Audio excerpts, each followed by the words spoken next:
இன்னைக்கு காலையில் புரோட்டீன் அதிகமுள்ள உணவும் அது கூட நிறைய நார்ச்சத்து இருக்கிற வரகரிசியும் சேர்த்து தாங்க சமையல் பண்ணியிருந்தேன். வாங்க எப்படி செய்கிறதுன்னு பார்த்துடலாம். வரகரிசி நமக்கு தேவையான அளவு எடுத்துக்கலாங்க. நான் 1/2 டம்ளர் அளவுக்கு எடுத்துருக்கிறேன்.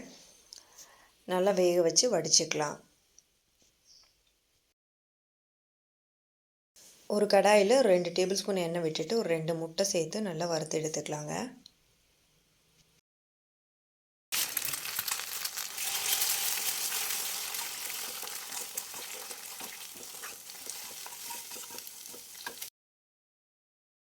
இந்த மாதிரி நல்லா உதிரியாக வர்ற மாதிரி வறுத்து எடுத்துக்கலாம்.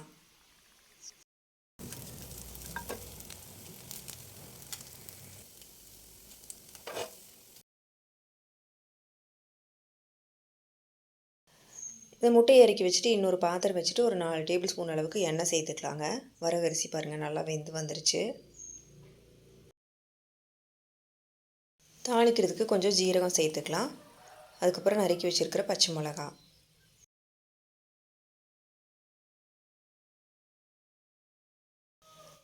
நறுக்குன ஒரு பெரிய வெங்காயத்தையும் சேர்த்து கொஞ்சம் நேரம் வதக்கிக்கலாங்க.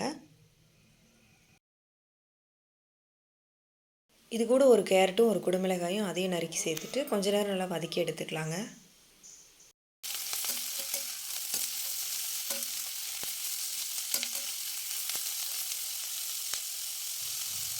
இப்போ காய்கறிக்கு மட்டும் தேவையான அளவுக்கு உப்பு சேர்த்துட்டு நல்லா கிளறி விட்டு மூடி வச்சு ஒரு 5 நிமிஷம் நல்லா வேக வச்சு எடுத்துக்கலாங்க.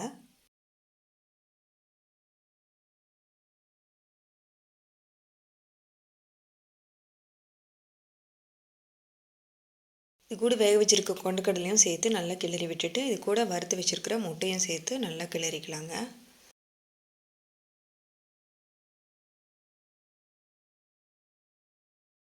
அரை டீஸ்பூன் மிளகுத்தூள் இதையும் சேர்த்து நல்லா கிளறிக்கலாம். அவ்வளோதாங்க. நல்லா கிளறி விட்டுட்டு கொஞ்சம் கொத்தமல்லி தழை மட்டும் தூவி இறக்கிடலாம்.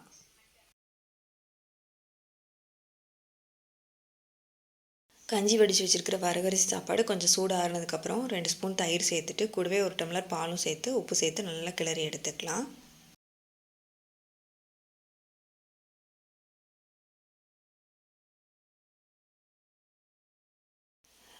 கடுகு, கடலைப்பருப்பு, உளுந்து பருப்பு சேர்த்துட்டு கொஞ்சம் 2 காஞ்ச மிளகா, ஒரு பச்சை மிளகா சேர்த்துட்டு கொஞ்சம் சின்ன வெங்காயம், கருவேப்பிலையும் சேர்த்து நல்லா வதக்கிட்டு தயிர் சாப்பாட்டில் சேர்த்துக்கலாம்.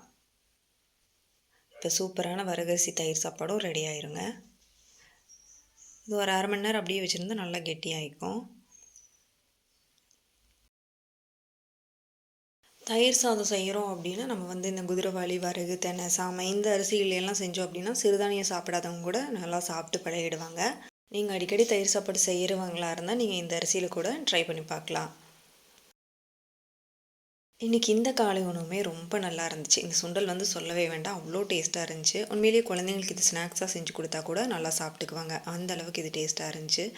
இந்த உணவும் உங்களுக்கு பிடிச்சிருந்தா கண்டிப்பாக ஒரு முறை ட்ரை பண்ணி பாருங்கள். ஆரோக்கியம் என்பது அனைவரின் வசமாகட்டும்.